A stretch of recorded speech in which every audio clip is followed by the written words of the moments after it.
Terima kasih Bapak Ibu semua, selamat malam. Semoga semua dalam keadaan yang sehat dan selamat berjumpa lagi setelah sekian lama nih mulai masa lockdown sampai sekarang baru ketemu lagi dan ya ketemunya secara virtual. Tapi daripada nggak pernah ketemu ya, sekarang kita ketemu jarak jauh. Dan pada kesempatan malam hari ini saya diberikan judul tentang peran SOP dan eksekusi dalam penanggulangan diabetes mellitus.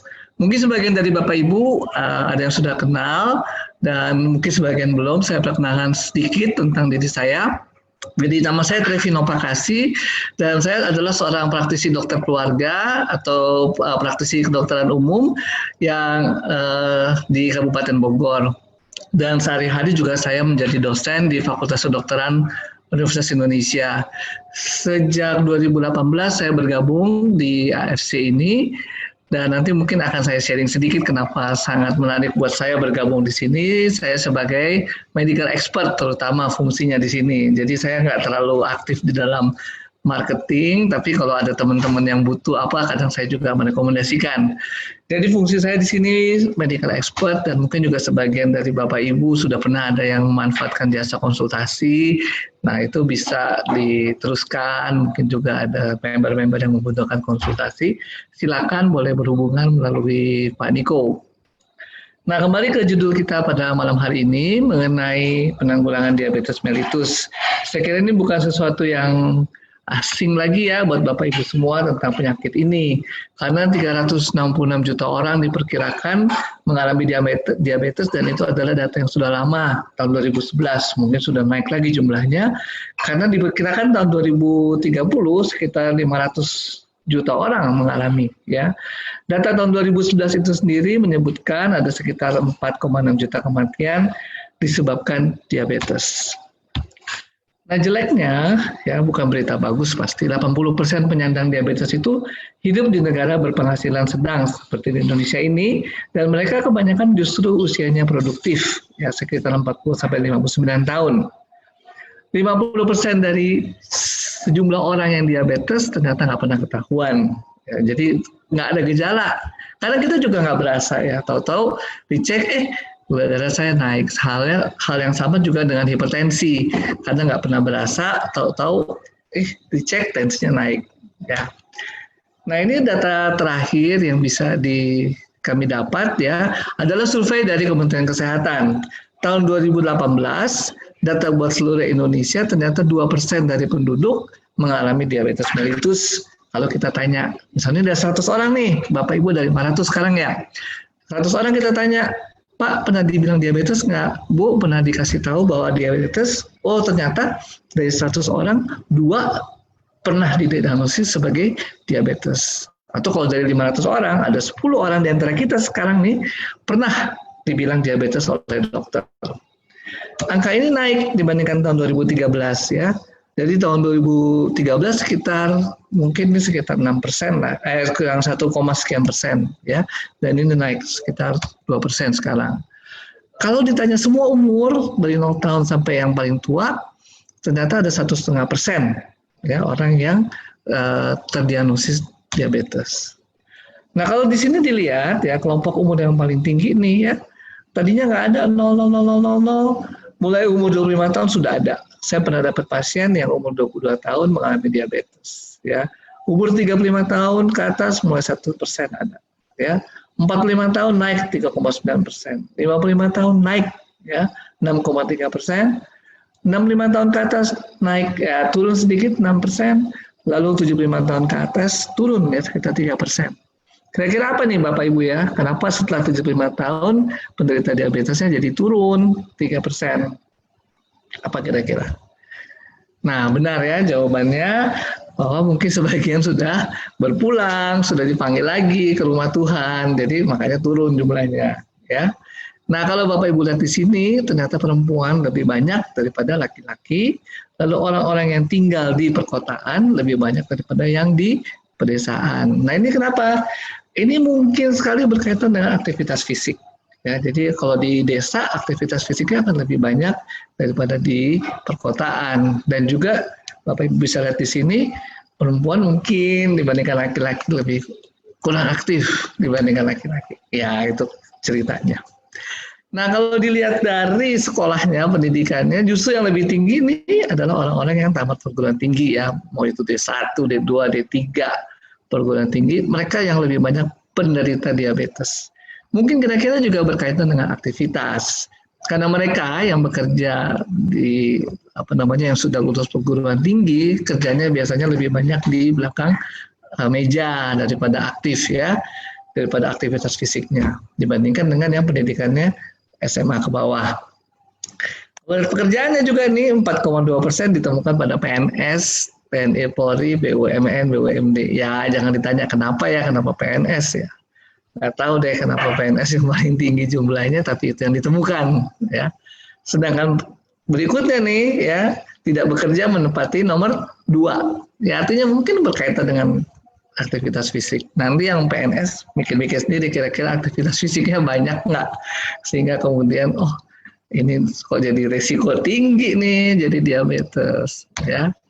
Nah ini kalau dilihat lagi ya, tadi setelah ditanya-tanya nih ada yang diabetes nggak, itu ada sebagian dari sampel itu yang disurvei pemerintah dilakukan pemeriksaan darah.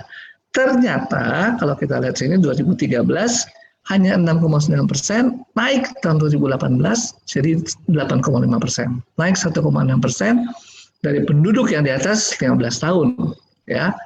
Jadi 8,5% ternyata gula darahnya menunjukkan dia diabetes. Kalau disurvei oleh badan yang lain yang namanya PERKENI, ini adalah Perhimpunan Dokter-Dokter Endokrin yang ahli dalam bidang diabetes, ternyata 10,9%. Sekali lagi tadi ya, tinggi nih jumlahnya, saya sekitar 11%. Karena di antara kita yang di atas 15 tahun diabetes, dan setengahnya nggak ketahuan. Kenapa nggak berasa? Kita nggak tahu bahwa itu diabetes, ya. Nggak ada keluhannya mungkin, atau mungkin juga ada keluhan, tapi orang nggak yakin ini diabetes apa enggak. Kayak apa sih sebenarnya diabetes itu? Nah, itu juga pasti sudah sering lah Bapak Ibu tahu ya, dan sering bertanya juga ya. Nah di Indonesia ada perhimpunan dokter yang namanya PERKENI. Ini dokter-dokter yang ahli dalam bidang endokrinologi, yaitu ilmu yang mempelajari tentang hormon. Di antaranya adalah penyakit hormonal diabetes. Mereka membuat kriteria seperti ini, yang disebut diabetes kalau gula darahnya, kalau puasa, di atas 126, ya, satuannya miligram per desiliter. Itu pun harus puasa di atas 8 jam, ya. Atau setelah diberi makanan, ya, di atas 200 mg dalam 2 jam setelah makan, atau diberikan challenge, yaitu makan 75 gram gula. Kira-kira kalau kita 1 sendok makan itu 8 gram, kalau itu 75 gram, kira-kira 10 sendok makan. Jadi agak enak ya. Dan 2 jam kemudian kita tes, di atas 200, ini kemungkinan gula darah. Atau tanpa dites, tanpa puasa, langsung diperiksa, 200 mg. Mungkin lagi ke mall, datang ke apotek, ada yang menawarkan pemeriksaan, terus kita tes, dari 100 mg, waduh ini kayaknya sih ya sakit gula, plus ada gejala-gejala poliuri, polidipsi, polifagi, apa tuh ya, poli itu banyak ya, banyak kencing, banyak minum, dan banyak makan ya. Kemudian ada penurunan berat badan yang tidak dapat dijelaskan sebabnya. Ada yang lebih canggih lagi, yaitu memeriksa HbA1c, yaitu gula yang berkaitan dengan hemoglobin atau protein yang membawa oksigen. Kalau di atas 6,5%, ini dianggap sebagai diabetes. Kriteria ini mengacu pada American Diabetes Association, hampir sama juga, ya, kriterianya tidak berbeda. Oke, nah kalau dilihat di sini, pasti dan bagaimana kita bisa mendeteksi bahwa diabetes atau tidak ya. Ini banyak nih terjemahan bahasa Indonesianya juga ada, slide-nya juga mungkin nanti bisa dibagikan ya. Nah, kita mulai dari sini ya. Tadi kita lihat bahwa kriteria diabetes itu diawali dengan kadar gula darah. Gula darah yang di atas normal. Biasanya sih kalau kita masih bagus-bagus, nggak ada keluhan, gula darah kita itu antara 80 sampai 100. Tapi ini di atas 126 ya, tadi pada saat puasa. Kalau gula darah banyak ya, kenapa sih gula darah banyak ya? Karena gula darahnya pasti nggak bisa dipakai atau mungkin banyak masuk dan nggak bisa dibuang ya. Nah, kalau gula darahnya banyak, apa yang terjadi? Tubuh berusaha membuang lewat ginjal, makanya banyak kencing. Kalau banyak kencing, apa yang terjadi? Kan haus dong, kekurangan cairan, jadi banyak minum. Lalu apa kemudian? Kenapa sih gula darah itu bisa numpuk di dalam darah? Nah, rupanya karena tubuh itu tidak bisa memanfaatkan gula yang ada di dalam darah. Gula itu harusnya ada di dalam darah, kemudian dalam kondisi 80-100 mg per desiliter, kemudian sel-sel tubuh ambil gula itu ya untuk aktivitasnya. Kalau dia kekurangan gula darah di bawah 80, orang akan berpikir, aduh ini kekurangan nih. Ya, kekurangan misalnya kalau puasa atau apa ya tidak makan ya, puasa dan orang merasa seperti kekurangan gula darah, dia mulai pusing, sakit kepala, ya, lapar, dia akan makan, ya. Nah, kalau dia kekurangan gula darah, kuncinya adalah ya makan, ya. Kalau Bapak Ibu nggak makan siang, mulai pusing, coba dikasih teh manis, pasti senang, pasti langsung segar, ya. Kenapa? Karena ada gula, dan gula itu sensasinya membuat kita happy, senang, ya. Artinya apa tadi gejalanya? Tadi banyak kencing, banyak minum, dan kemudian banyak makan. Nah, gula darah yang sedemikian banyak itu, ya, nggak bisa dipakai, tubuh merasa dia kekurangan gula terus, seperti orang puasa. Akibatnya apa? Banyak badan-badan lemak, sel-sel lemak dibuang, dipecah untuk menjadi gula, sehingga berat badan turun. Ya. Lalu dampaknya ke pembuluh darah, kebanyakan lari ke pembuluh darah. Apa sih yang terjadi ini? Kalau pembuluh darahnya rusak di di luka, ya luka susah sembuh. Rusaknya di mata, penglihatannya bisa kabur, ya. Rusaknya di saraf, rasanya kesemutan atau kebas. Rusaknya di alat kelamin, ya terjadi gangguan hubungan seks, ya untuk laki-laki lebih kelihatan, nggak bisa berdiri, ya. Apa sih yang nggak bisa berdiri? Tanya aja saya, sama laki-laki ya. Nah, itu yang terjadi. Jadi gula darah, dasarnya gula darahnya berlebihan karena tubuh merasa tubuh kekurangan gula darah, merasa kekurangan darah karena tubuh nggak bisa memanfaatkan gula darah tersebut. Kemudian tubuh melakukan pemecahan gula darah, makan yang lebih banyak lagi, ya. Kemudian dibuang oleh ginjal, ya, supaya apa? Supaya gula darahnya menurun, ya, sehingga banyak sekali dampaknya terjadi melalui peredaran darah. Nanti kita belajar lebih lanjut lagi. Kenapa bisa terjadi diabetes? Nah, ini Bapak Ibu bisa lihat ya, organ-organ yang mengatur. Pertama tentu karena banyak makan. Ini gambar usus ya, saluran cerna. Kalau kita banyak makan, gula darah akan naik. Gula darah itu akan diatur jumlahnya oleh hormon yang namanya glukagon dan insulin yang sama-sama dihasilkan pankreas. Jadi kalau pankreasnya mengalami masalah, tidak bisa menghasilkan salah satu hormon ini, gula darah akan numpuk, terjadi hiperglikemia. Organ apa lagi yang mengatur? Ini hepar, hati, ya. Hati ini mengatur gula darah. Jadi kalau misalnya kita kekurangan gula darah, dia akan perintahkan untuk memproduksi gula. Jadi kalau kita kelaparan, gula darah akan diproduksi misalnya dari organ yang namanya otot. Ya, otot dipecah, dibuang proteinnya, atau bukan dibuang ya, diolah lagi proteinnya, dijadikan gula darah. Otot ini adalah konsumen gula darah. Jadi dia seharusnya menggunakan gula darah itu sehingga gula darah turun. Contohnya kalau Bapak Ibu sakit gula, pasti disuruh aktivitas fisik ditambah, latihan fisik ditambah. Otak juga adalah konsumen gula darah. Jadi kalau gula darahnya turun, otak sakit, pusing, capek, lelah, ya, pengen tidur. Tapi juga kemudian kalau dia sebenarnya sakit gula, tapi karena gulanya nggak bisa diserap oleh otak, ya, nah itu juga mengalami gangguan otak. Otaknya nggak bisa ngatur lagi, ya. Ginjal fungsinya adalah untuk membuang gula, ya. Kalau gulanya lebih dari 100, dia usaha buang. Kalau gula darahnya kurang dari 80, yang terbuang diambil lagi, ya. Lalu di sini ada lemak. Lemak ini adalah supplier gula. Jadi kalau gula kita dari dalam darah kurang, lemak akan dipecah sehingga kemudian dibentuk gula. Nah, kalau sakit gula, ya, gulanya ada, tinggi bahkan, tapi tubuh merasa seolah-olah kekurangan gula. Lemak dipecah lagi. Tujuannya apa? Untuk mensuplai gula. Dengan lemak dipecah, berat badan turun. Nah, nanti dia bilang, kalau kayak gitu kita sakit gula aja dong ya, supaya kita kurus. Oke, apa sih yang menyebabkan? Yang menyebabkan tuh kuncinya ada di insulin di sini ya. Terutama untuk kita yang dewasa ya, yang lebih dari 20 tahun sudah sakit gula itu karena insulin. Insulin itu bentuknya seperti ini, proinsulin ya.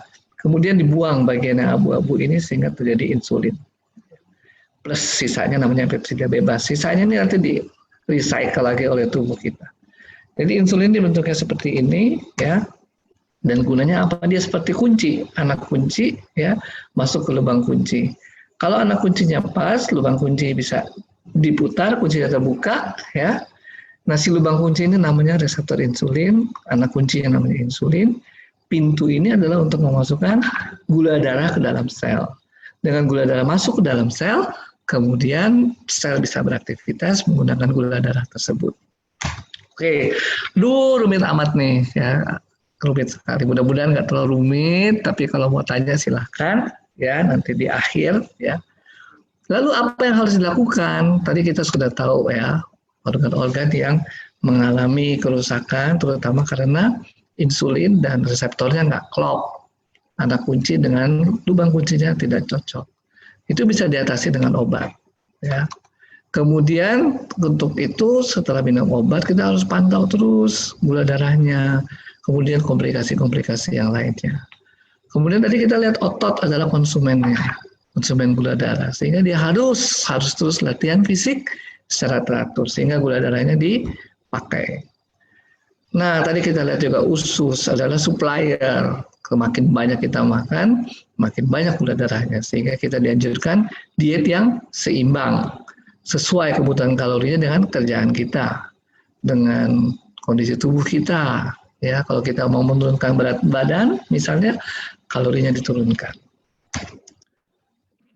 Nah, insulin nanti supaya nggak kacau, saya kasih gambar yang lain.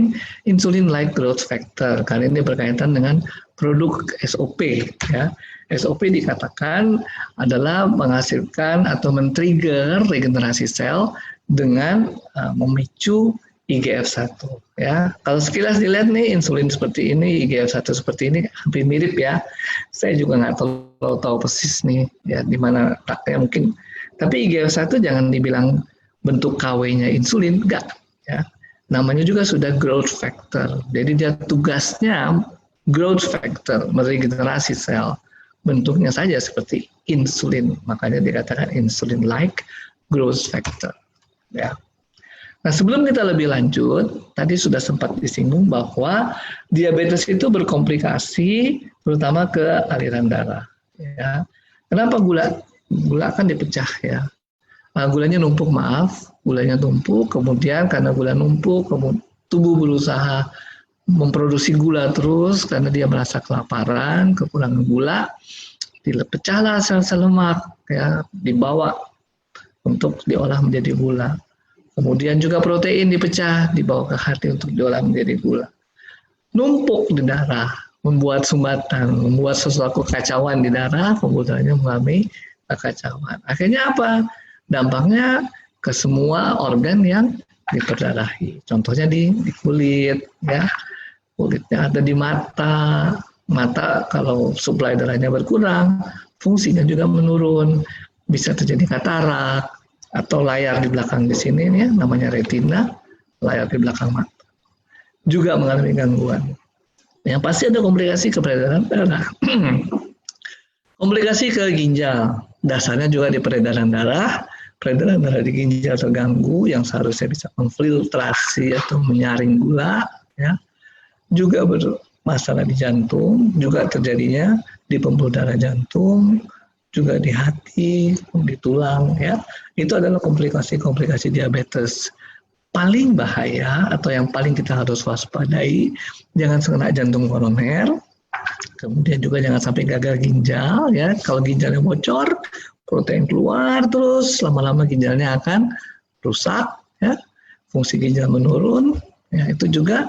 Lalu peredaran darah yang penting juga adalah peredaran di otak dan mata, ya. Mata itu komplikasinya mengalami gangguan penglihatan dan disebabkan layar di belakang mata ini tidak bisa menangkap cahaya. Nama penyakitnya retinopati. Oke, itu mungkin yang penting-penting yang kita harus waspadai, komplikasi dari diabetes melalui kerusakan pembuluh darah. Lalu apa hubungannya dengan produk kita?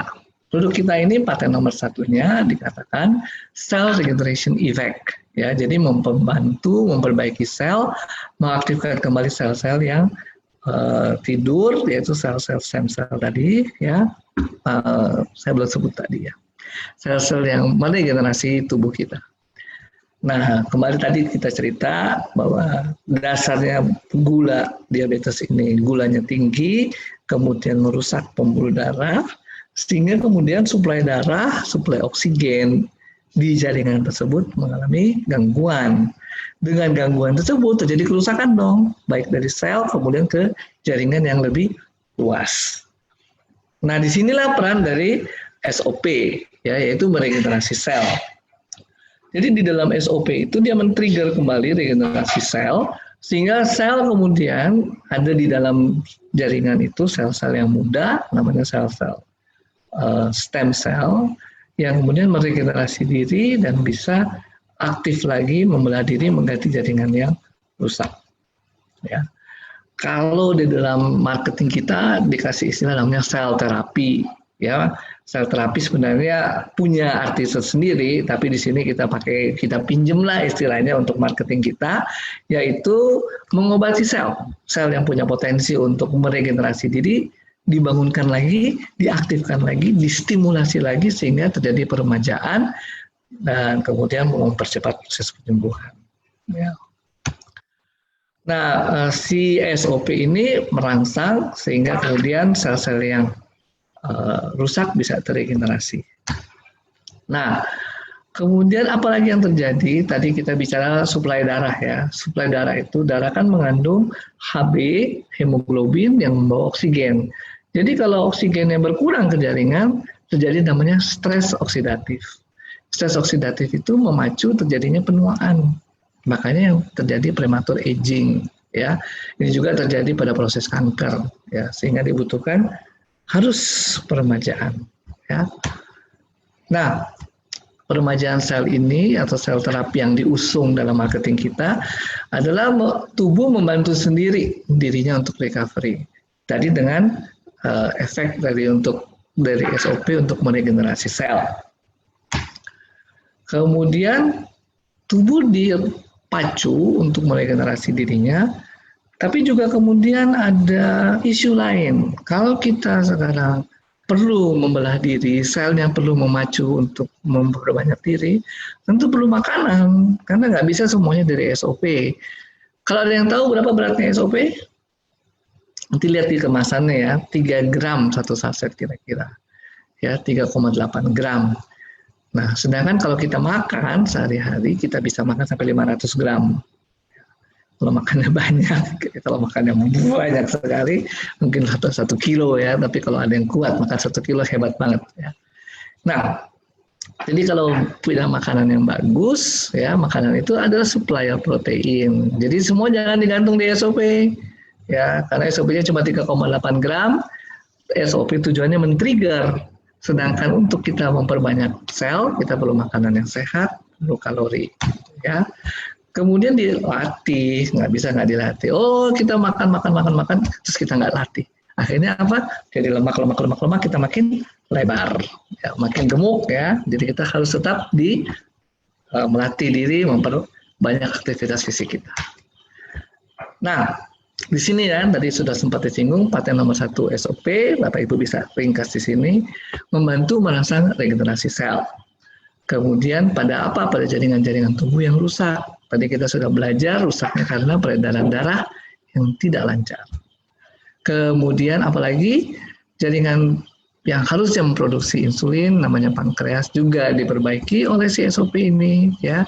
Juga jaringan yang rusak karena stres oksidatif ya. Nah, ada yang tahu isinya apa SOP? Selain peptida ya, saluran peptida, isinya juga ada vitamin C dosis tinggi. Itu merupakan antioksidan, juga glutathione yang juga merupakan antioksidan. Dia melawan stres oksidatif. melawan proses kerusakan jaringan oleh karena stres oksidatif.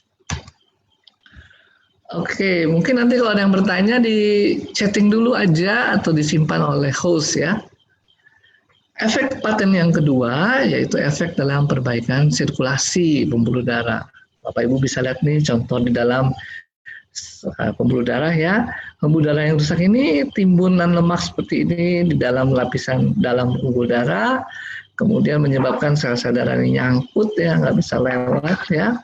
Nah itu yang terjadi. Kemudian itu membuat apa? Suplai oksigen di jaringan tersebut berkurang, kemudian terjadi stres oksidatif, rusak jaringan. Nah, si SOP100 ini berfungsi membersihkan pembuluh darah Anda. Ya, jadi kalau kita lihat sebenarnya berkaitan dengan paten nomor 1 juga, yaitu meregenerasi sel. Lapisan dalam pembuluh darah ini adalah sel-sel yang mudah meregenerasi diri, sehingga juga kemudian terjadi perbaikan dari lubang saluran pembuluh darah kemudian lebih licin, lebih mulus, peredaran darah bisa berjalan dengan baik. Ya.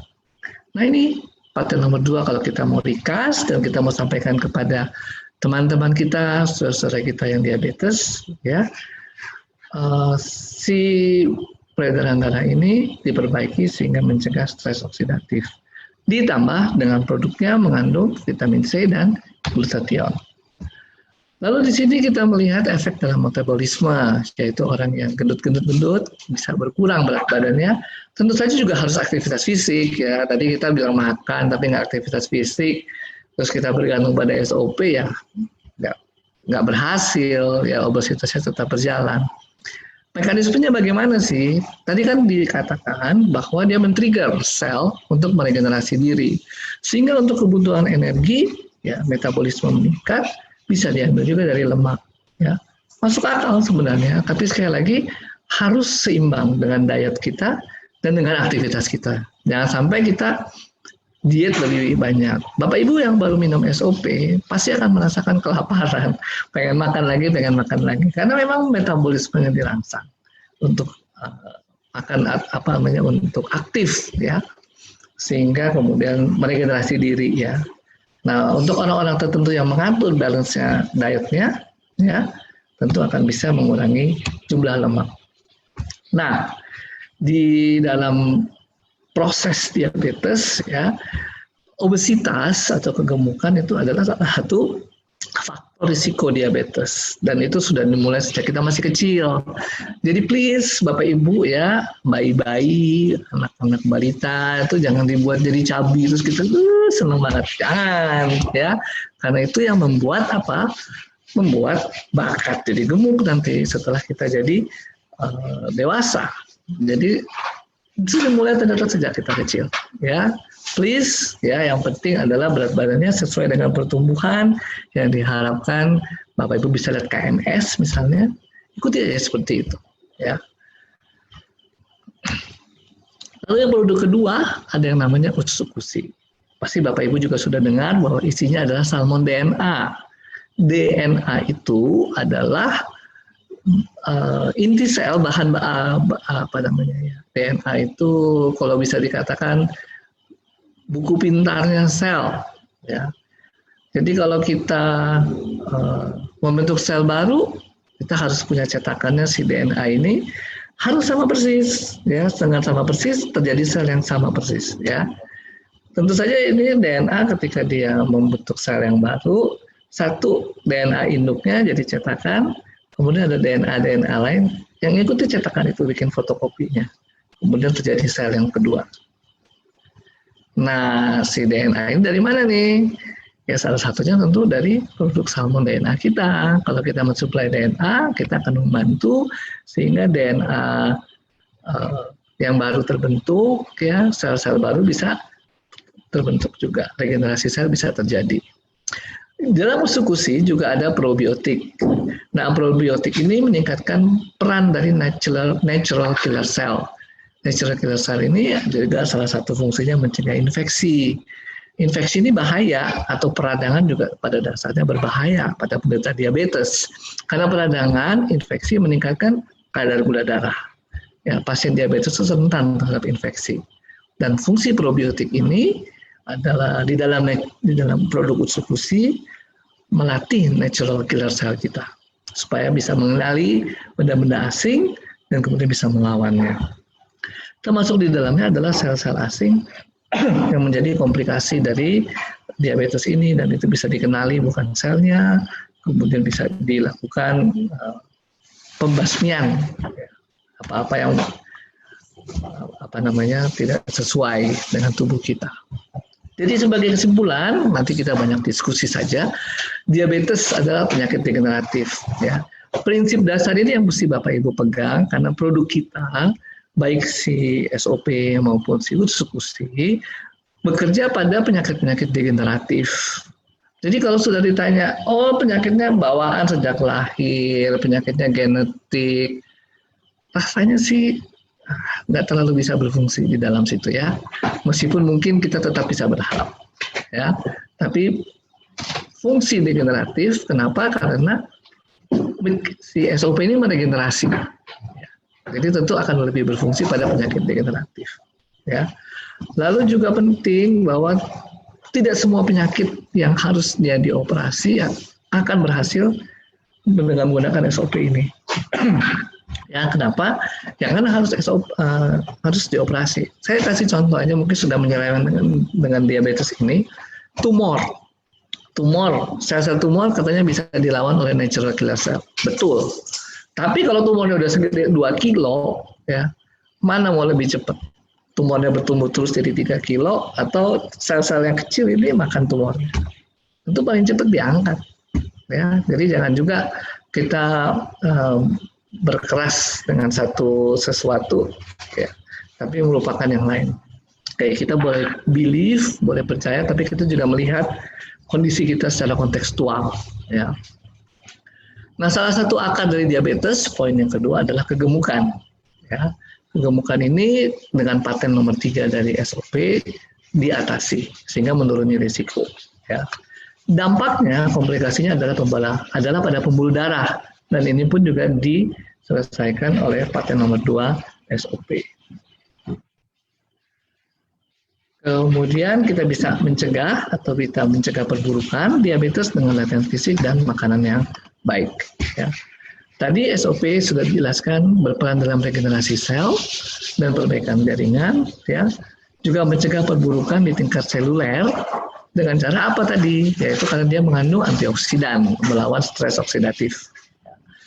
Kemudian usukusi membantu menyuplai bahan baku sehingga regenerasi sel yang di-trigger oleh SOP bisa terjadi. Usukusi juga membantu mencegah terjadinya infeksi dan peradangan ya, karena melatih sel-sel tubuh untuk menyelesaikan infeksi sehingga kemudian pasien-pasien diabetes tidak mengalami peningkatan gula darah oleh karena infeksi. Saya udah diet semuanya, stop minum manis, es, nasi ganti beras merah, semua makanan bahan tepung terigu semua dihindari, tapi kok tetap naik ya? Kenapa ya, Dok? Oke, pertanyaannya nomor 1, mengikuti jumlah kalori yang dianjurkan oleh ahli gizi atau tidak? Kalau belum dianjurkan, lebih baik tanya sama dokternya jumlahnya jumlah kalorinya berapa. Kenapa? Tadi kita sudah tahu banyak organ yang mengendalikan ya gula darah. Ada hati, salah satunya yang penting jawabannya adalah di hati. Kalau kita puasa kebanyakan, ya kan tadi sudah di awal dijelaskan bahwa diabetes itu kebanyakan gula darah, tetapi tubuh merasa kekurangan. Jadi tubuh akan memproduksi lagi gula. Lalu kita puasa lagi, atau kita menjaga ini, menjaga itu, nggak mau makan ini, nggak sesuai dengan jumlah kalori yang diharapkan. Akhirnya tubuh kekurangan juga, sehingga tubuh produksi gula sendiri. Jadi sekali lagi, kita tidak bisa hanya di obat saja, tidak bisa di satu produk saja, tidak bisa di latihan fisik saja, semuanya harus sekaligus. Ya, mungkin saya nggak bisa sangat spesifik dengan kasus yang bertanya, tapi kalau mau Japri boleh, silahkan. Boleh nanti Japri Dr. Trevino aja ya. Tadi siapa tuh yang tanya? Jovan. Sip. Ya. Oke Dok, pertanyaan kedua ini. Ya. Contoh kasus apa ini kayak emang udah ada pasiennya sih. Orang tua kami umur 68 tahun, menderita diabetes dan hipertensi, dan saat ini stroke. lumpuh di tangan kanan. Hal ini udah berlangsung 7 tahun. Apa masih mungkin nggak dok kalau pakai SOP atau Otsukushi? Untuk apa dulu nih ya? Untuk stroke atau untuk diabetesnya ya? Sekali lagi diabetes berfungsi tadi. Nah, stroke ini mungkin kita bisa bikin session lagi ya sendiri. Tapi memang sudah teori terakhir dari kedokteran juga ada namanya kemungkinan saraf itu meregenerasi diri. Jadi memang kita harus telaten. Tapi pasti ya nggak secepat apa ya, kalau sakit kulit sembuh cepat. Kalau sakit stroke sembuhnya mungkin lebih lama ya, lebih rumit lah, nggak semudah organ-organ yang gampang meregenerasi diri. Kulit itu meregenerasi dirinya gampang, tapi saraf-saraf agak susah. Tapi emang teori terakhir bisa ya, dimungkinkan. Oke. Ya, ini ada lagi mau tanya, ada teman katanya sejak lahir udah kena diabetes tipe 1. Sampai sekarang usia 21 tahun, sehari harus suntik insulin 3 kali. Apakah SOP dan Otsukushi bisa membantu mengurangi pemakaian insulin ini? Atau setidaknya membantu memperbaiki organ? Ya, kalau tipe 1 ini kelihatannya apalagi sejak lahir ya, itu genetik ya. Sekali lagi kalau genetik, penyelesaiannya mungkin nggak bisa di SOP, dalam arti gini, pankreasnya ya sudah mengalami masalah ya, sehingga nggak bisa memproduksi insulin. Lalu kalau tadi perannya SOP kan sudah disampaikan, bisa membantu meregenerasi sel dan sebagainya, karena tetap aja ada yang jaringan yang terdampak ya, sehingga jaringan yang terdampak itu perlu diregenerasi. Itulah gunanya SOP dan Otsukushi di situ. Atau Otsukushi juga meningkatkan daya tahan tubuh sehingga orang yang sudah rentan ini, DM tipe 1 ini, jangan sampai infeksi. Nah, itulah perannya Otsukushi di situ. Nah, ini ada lagi, apakah betul dok, diabetes itu nggak bisa disembuhin, tapi hanya bisa dikontrol dengan minum obat seperti glimepirid D, metformin, sementara dapat itu kalau diabetes bisa disembuhkan. Jadi gimana tuh dok? Oke, betul. Jadi istilahnya bukan sembuh di dalam diabetes, istilahnya terkontrol. Nah, terkontrol itu tuh dengan SOP juga bisa dibantu ya. Saya juga ada kasus-kasus seperti itu yang kemudian saya turunkan dosisnya ya, karena sudah minum SOP, gula darahnya terkontrol, tapi bukan sembuh ya. Jadi kalau terkontrol bisa di bawah 126 mg per desiliter. Itu ya standarnya. Tapi bukan sembuh. Artinya kalau sembuh kita anggap sama sekali nggak pakai obat, ya nggak terlalu yakin saya itu bisa ya. Karena memang selama ini istilah diabetes ya terkontrol ya, bukan sampai sembuh total sama sekali. Oke. Kalau ini ada lagi yang, ini penderita diabetes dok nanya. Saya penderita diabetes tipe 2 sejak 2012. Saya disiplin minum obat dan jaga makanan. Obat yang saya minum, Combixlir XR 5/500, gula darah puasa 10 jam ada di range 130 sampai 160, tergantung makan malam. Gula darah puasa 2 jam dengan sarapan telur atau buah semangka. Hasilnya rata-rata 110 sampai 120. HbA1c-nya 3 bulan yang lalu itu 6,7. Saya sudah minum SOP 2 kali 1 per hari selama 5 minggu. Pemeriksaan gula darah hampir setiap pagi bangun tidur, kurang mengalami perubahan, sekitar 135 sampai 160. Saran dokter gimana? Apakah dosisnya kurang atau gimana dok? Ya, kalau mengenai dosis obat jangan ditanyakan ke saya, lebih baik ditanyakan langsung kepada dokter yang menangani ya. Nanti saya nggak meriksa langsung nih, jadi nanti salah ya. Terus kedua, kalau ada juga sebenarnya orang-orang tertentu yang akhirnya mentoknya di situ gula darahnya. Kalau terlalu rendah malah jadi pusing dia. Ya bisa jadi karena kita bisa 126 mg per desiliter sebagai batas dengan terkontrol itu kan hanya berdasarkan penelitian. Tapi individu-individu kan bisa bereaksi sendiri, nggak semuanya sama. Jadi ada orang-orang kalau terlalu bawah malah jadi pusing dia, karena dia sudah beradaptasi di level itu. Gitu kira-kira. Oke. Ada lagi? Ada dok. Ini banyak banget yang nanya, saya lagi pilihin biar. 500 orang sih soalnya. Atau gini aja ya, kalau nggak bisa kebanyakan itu di screen capture ya, nanti mungkin di ini ya, dijawab satu-satu kali ya, apa per WA atau apa saya kasih ke ini ya, ke AFC, tinggal kemudian di share lewat leader-leader. Boleh.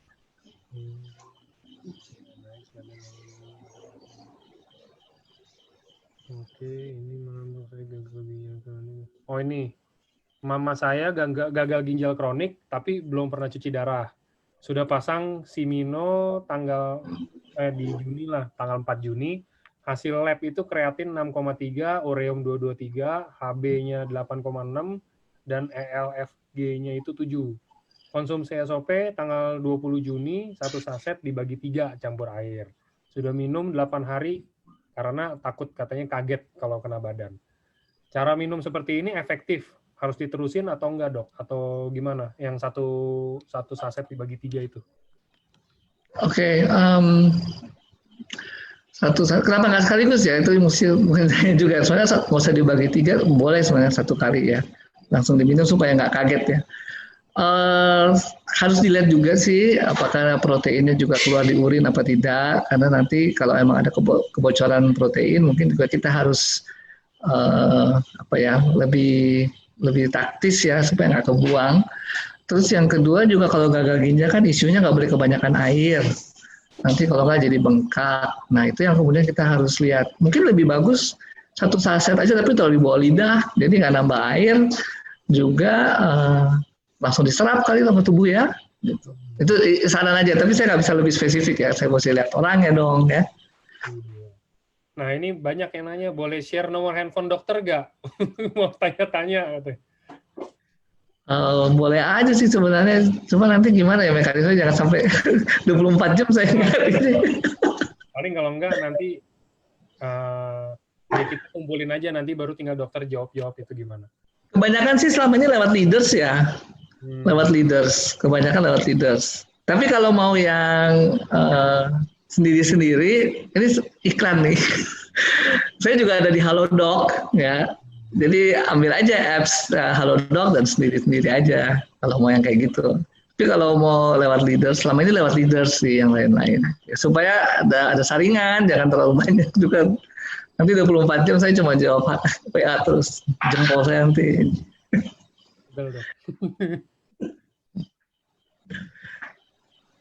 Nah ini mama saya kena pengendapan lumpur di empedu. Nah gara-gara itu gula darah mama saya meningkat jadi 300 mg, sedangkan sebelumnya mama saya nggak pernah ada gula darah ataupun riwayat gula. Setelah konsum SOP 2x1 kadang-kadang turun naik, itu kira-kira gimana ya dok?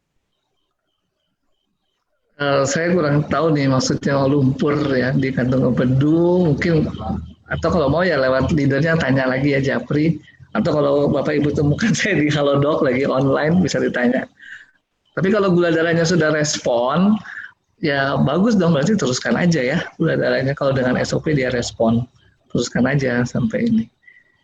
Saya mungkin nggak bisa terlalu spesifik nih, maaf nih kalau udah ngomongnya kasus. Saya nggak mau salah omong, nanti kalau salah omong di counter dengan dokter yang mengatakan ini, waduh, saya nggak ngeliat kasusnya langsung ya. Kalau ini mama saya stroke, udah 2 tahun karena darah tinggi, asam urat, dan kolesterol. Kira-kira kalau menurut dokter untuk dia minum SOP itu mungkin dosisnya berapa atau gimana gitu dok? Ya, sekali lagi ya, nomor 1 nih saya jelaskan bahwa SOP dan juga eksekusi adalah nutrisi ya. Kita nggak bicara itu sebagai obat dan bukan obat juga memang. Bedanya apa sih dengan obat? Obat itu mempunyai target organ. Ya, jadi kalau obatnya metformin, glimepirid itu semua udah target organnya. Jadi nggak sembarang dia akan memperbaiki tubuh. Ya. Terus yang kedua, kalau kita bicara obat, kita bilang dosis analoginya. Tapi ini adalah makanan sehat, nutrisi. Jadi kita nggak bilang dosis ya. Kita bilang kebutuhan lah kalau makanan ya. Berapa sih butuhnya gitu. Nah sebenarnya sudah dianjurkan, jadi sudah dilakukan riset tentu saja oleh AFC dari Jepang, disarankan 1 kali satu termain itu 6 bulan dan 2 kali sehari ya. 2 kali sehari itu at least gitu ya. Sehingga pada 1 bulan tuh kita perlu 2 box. Tapi kita boleh ningkatin ya. Kenapa? Karena sebenarnya itu nutrisi sehat. Jadi ini bukan suatu suatu obat. Jadi kalau obat kan kita nggak boleh naik-naikin sendiri atau nggak boleh turun-turunin sendiri karena itu ada efek sampingnya, ada komplikasi yang kita mesti hindari. Tapi kalau itu adalah nutrisi, ya makan misalnya sehari-hari, kita bisa tambah makanan kita atau kurangi makanan kita tergantung kebutuhan kita sendiri. Gitu kira-kira. Jadi ya seperti tadi dianjurkannya memang mulai dari 2 kali 1 saset, tapi kita bisa naikin sendiri, bisa 2 saset sehari, 2 kali 2 saset ya, dan ditambah dengan konsumsi kombinasi itu boleh. Oke. Kalau ini lagi ada, dok, saya udah 2 kali operasi batu ginjal, konsumsi SOP dengan kandungan, SOP kan ada vitamin C-nya nih ya. Ya. Apa berbahaya atau enggak sih untuk ginjal atau justru nggak kenapa-napa atau gimana, dok? Tahu saya sih tidak berbahaya ya.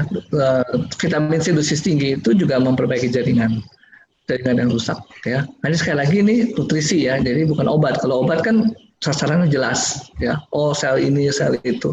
Nutrisi jadi seluruh tubuh kita. Dan setahu saya sih tidak masalah. Oke.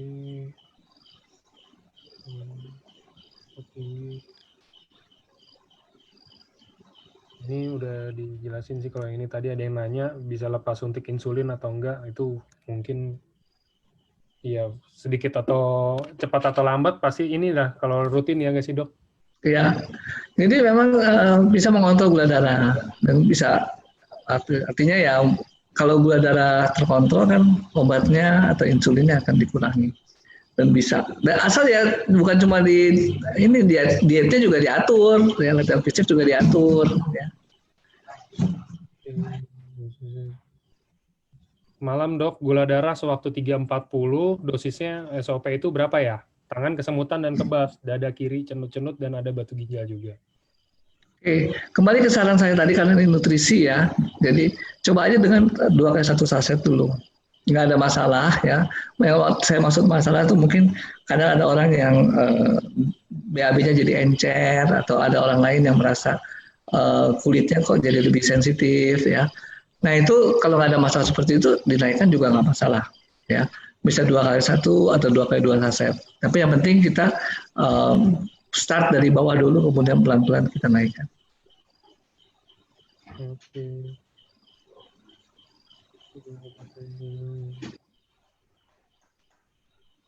Oh ini, papa saya pernah ada history cancer, limfoma, sudah pernah kemo 5 tahun yang lalu, tapi sekarang kok tiba-tiba badannya sering gatal-gatal. Apakah dengan minum SOP bisa membantu, dok? Oke. Pertama ya gatal-gatalnya mesti dievaluasi dulu ya, penyebabnya apa, kenapa gatal-gatal itu dilihat dulu. Kemudian mengenai limfoma memang punya kemungkinan mengalami relapse ya atau kambuh lagi ya. Nah sebenarnya sebelum kambuh atau jarak ya sekian lama, utsukushi diharapkan bisa membantu ya karena dia mendorong fungsi natural killer cell tadi. Dengan fungsinya itu bagus, dia bisa mengenali sel-sel yang rusak, sel-sel yang menjadi ganas, menjadi kanker, dan itu diharapkan bisa segera dibasmi di tingkat sel sebelum dia menjadi jaringan yang luas. Mengenai SOP ini kan memproduksi meregenerasi jaringan. Jadi ketika mendapatkan kemo, tentu SOP ini akan membantu meregenerasi. Ya. Termasuk misalnya ya, kalau kita gatal-gatal di kulit dan itu adalah dampak dari obat atau dampak dari apapun reaksi dalam tubuh kita, gatal itu kan di kulit menunjukkan ada radang, ada masalah di kulit. Ya. Nah itu juga diatasi dengan SOP ini. Oke, ini malam dok, sering dibilang jika ada yang kena diabetes, jika ada yang penderita diabetes, kalau kena COVID itu susah sembuh. Kira-kira itu masuknya gimana tuh dok? Dia nanya cara gimana biar bisa teratasi. Saya nggak tahu nih antara diabetes atau COVID-nya kan COVID.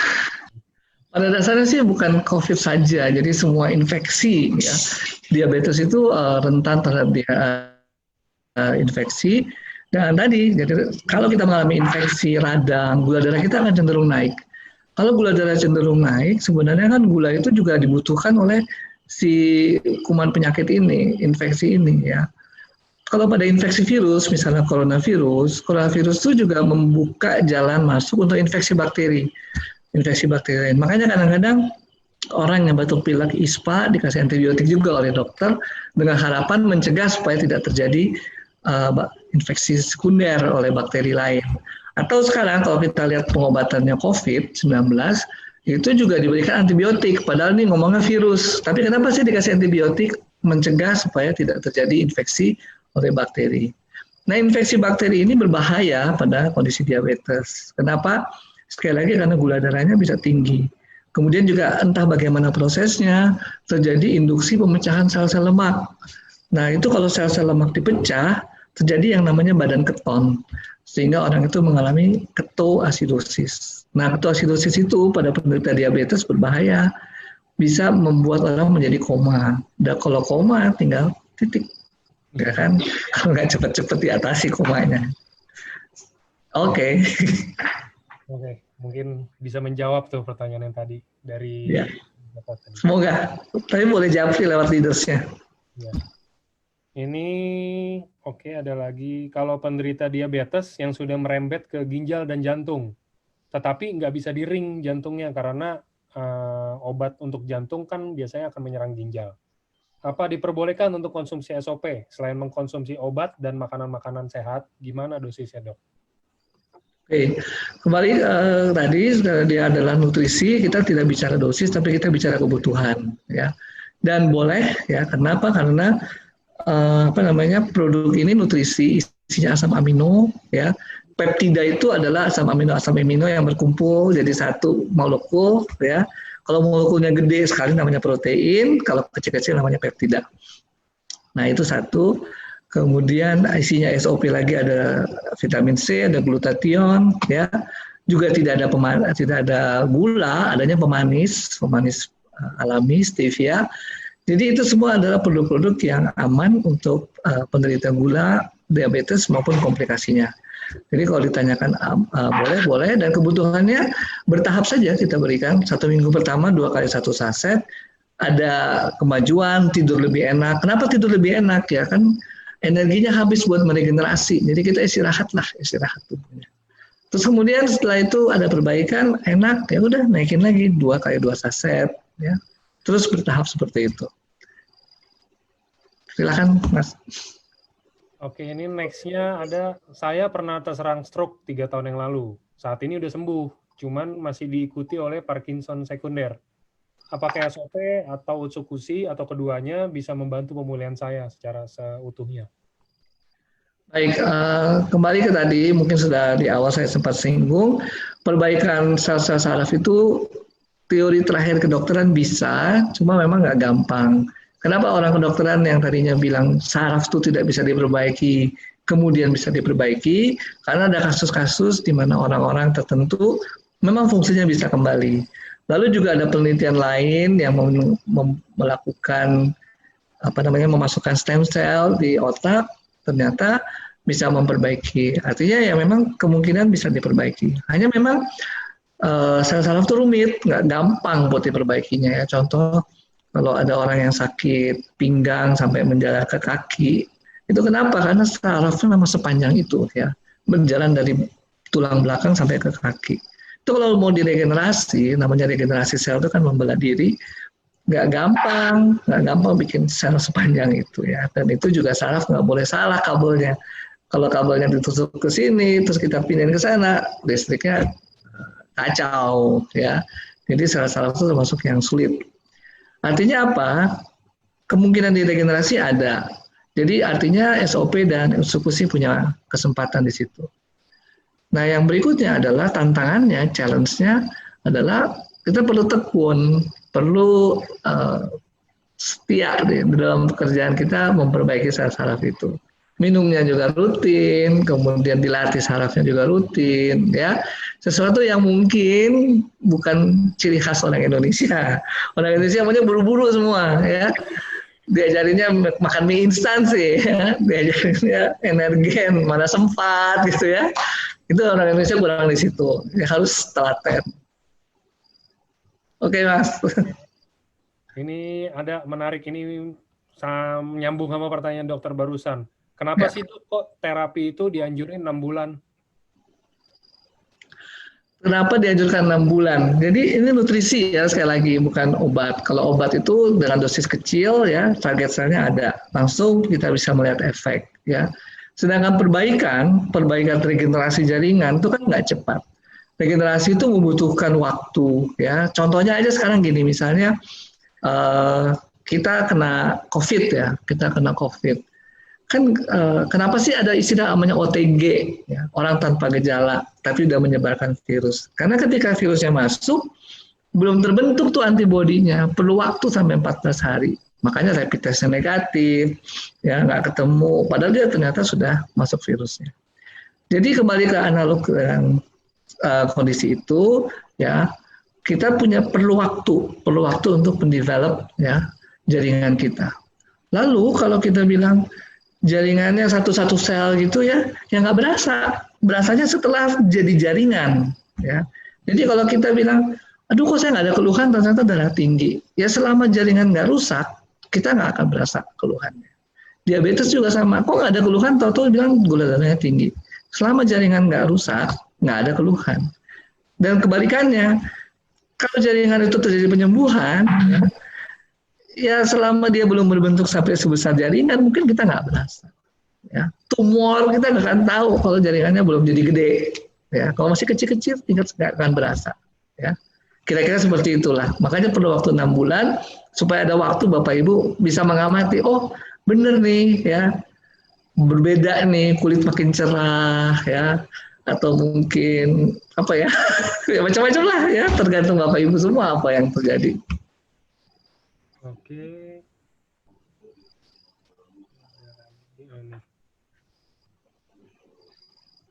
Benar nggak sih Dok, kalau orang kena diabetes itu ya kena berbagai macam penyakit ya, bukan cuma diabetes, kalau misalkan stres itu akan makin parah Dok?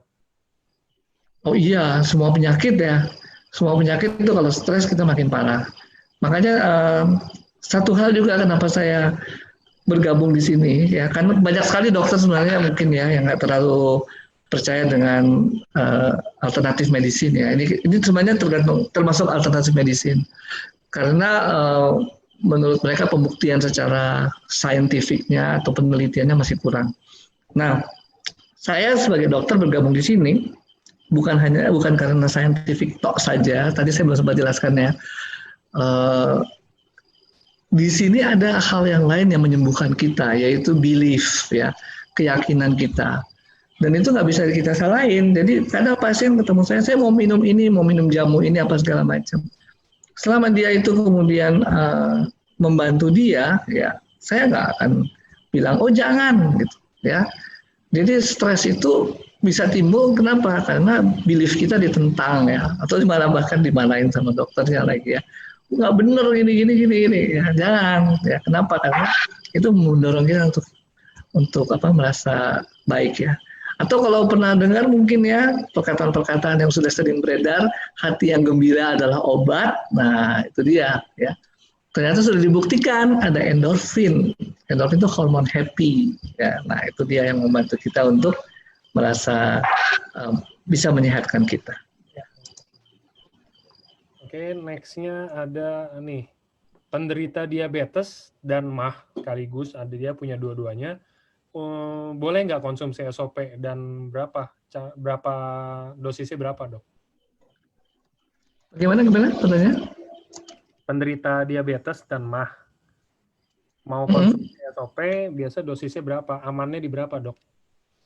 Oke, kembali lagi nih kepada Bapak Ibu semua ya, kita mulai mengurangi penggunaan dosis ya, istilah dosis ya.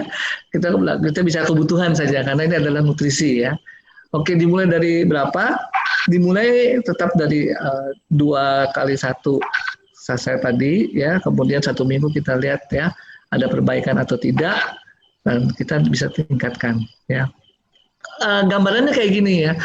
Memang kalau kita analogikan dengan dosis ya, karena pertanyaannya dosis, kan 1 saset itu 3,8 gram. Tubuh kita berapa kilo sih? Kalau saya 70 kilo. yang lain mungkin 60 kilo. Ya, mungkin supaya gampang kita bikin tuh berat badan kita 76 kilogram. Ya, berarti satu saset kita ini 3,8 dibagi 76 kilogram. Per kilo berat badan kita hanya mendapatkan sekitar 0, gitu deh, hitung sendiri, matematikanya susah. Sedikit sekali ya, coba 3,8 gram dibagi 76 kilo, sedikit sekali yang kita dapat. Artinya apa? Kalau kita makan makin banyak ya sebenarnya makin bagus, ya. Dan nggak ada ceritanya bahwa dosisnya itu akan berlebihan. Kalau obat iya, ya. Nah kalau obat itu kan kita menghitung dosis itu berdasarkan berat badan. Makin gede badan kita, dosisnya makin gede. Ya kira-kira kasarnya kayak gitu. Ya. Sama seperti ini, 3,8 gram SOP dibagi seluruh berat badan kita. Ya kalau kita mau makin banyak, nggak apa-apa juga. Ya kira-kira kayak gitulah perhitungan dosis. Karena kita juga SOP ini kan sebenarnya kita makanan kesehatan ya dok ya. Maksudnya, betul. Jadi malah nggak ada dosis-dosis harusnya sih. Betul. Jadi kita bilang aja, kalau kita mau bagi sama rata, seluruh sel-sel kita kebagian semua ya, kita makannya ya lebih banyak, tergantung berat badan kita ya. Tapi ya, saya lagi mesti aktivitas fisik, ya, badan kita jangan kelebihan ya berat badannya. Turunin lah ya, supaya makin sehat. Oke. Mungkin ini masuk di beberapa pertanyaan terakhir aja ya dok ya. Oke, mangga. Ya. Ini seorang penderita tumor, saya nggak tahu tuh 7 cm gede apa enggak, ada di belakang kepala, itu masih boleh nggak konsumsi SOP, masih bisa membantu nggak gitu dok? Gede ya. Ya sekali lagi tadi mungkin sempat saya singgung ya, apa yang mesti dioperasi, nggak bisa segitu aja kita bilang, oh enggak gitu ya. Tapi tidak mau dioperasi itu adalah hak ya. Jadi boleh juga kita percaya dengan produk yang lain akan membantu kita, silakan. Ya, itu hak dari pasien. Kalau dibilang membantu, memang klaimnya membantu karena si Utsukushi itu meningkatkan fungsi natural killer cell yang bisa mengenali kanker atau bukan kanker. Bisa membantu. Hanya sekarang kecepatan dia makanin sel-sel kita yang tumor dibandingkan kecepatan tumbuhnya tumor mungkin kalah cepat, mungkin ya. Saya nggak tahu persis kasusnya seperti apa. Jadi kalau dibilang bisa membantu, bisa membantu. Saran saya kombinasi pengobatan cara barat ini dengan juga alternatif dengan Utsukushi atau dengan SOP. Di mana bermainnya nanti ya? Kalau kita dioperasi udah pasti ada jaringan yang rusak. Ya. Nah itu SOP meregenerasi. Ya. Lalu kalau kita dioperasi tumor, apalagi kalau tumornya ganas, nggak ada jaminan 100% seluruh sel itu keangkat. Pasti ada yang nyecer deh. Entah nyecernya di sekitar tumor atau masuk di peredaran darah. Nah, Utsukushi di situ mainnya. Yaitu untuk apa? Meningkatkan natural killer cell, temukan sel-sel yang sakit. Oke, itu kira-kira yang saya sampaikan. Oke, ini kayaknya last ya dok ya. Ini bagus pertanyaannya menanggapi yang dokter barusan jelasin juga soalnya. Oke, ada ini kena kanker usus besar. Sudah dioperasi hingga anusnya dipindahkan ke samping perut. Oke. Kansernya udah merambat ke rahim dan kata dokter udah nggak bisa diangkat dok. Gimana dok? Konsumsi SOP dan Utsu kira-kira berapa banyak saset, berapa saset optimalnya gitu? Ya, saya akan mungkin kita bisa lanjut dengan Japri juga ya. Tapi apalagi yang mesti Bapak Ibu sampaikan. Tadi kan saya sudah ulang-ulang tentang kebutuhannya dari 2 kali 1 saset, kemudian dinaikkan 2 kali 2 saset ya. Dan dua-duanya ada perannya, baik si SOP maupun si Utsukushi. Si SOP ini membantu meregenerasi jaringan yang rusak, misalnya rusaknya karena operasi atau karena kemo atau karena penyinaran. Lalu si Utsukushi ini membantu untuk mengenali sel-sel yang keburu menyebar, ya, nyecer kemana-mana. Terus terang memang kalau sudah komplikasi cukup luas, memang sometimes akhirnya dokter bilang ini sudah terlalu luas, nggak bisa diangkat lagi. Tapi mungkin ada jalan keluar lewat kemo atau lewat penyinaran. Nah itu bisa kita kombinasi. Jadi caranya gimana? Ya siapkan dulu tubuh kita dengan kasih SOP yang banyak, ya. Kemudian penyinaran atau kemo, setelah itu SOP lagi, ya. Kadang ada yang dokter nggak mau dikombinasi. Kenapa? Karena ada antioksidan di dalam SOP. Takutnya nanti menetralisir penyinaran atau kemo tersebut. Ya, ada yang nggak mau seperti itu. Silakan, ya itu bisa di ini. Ya. Nah, apalagi yang harus kita perhatikan selain luasnya penyakit, masalah penyakitnya, status gizi.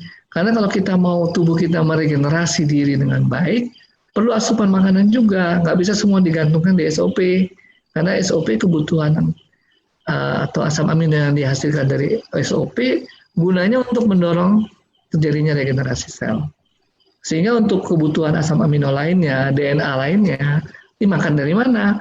Bisa dari makanan, bisa dari usus busi juga, ya. Dan makanan tentu harus dihitung sesuai dengan kebutuhannya.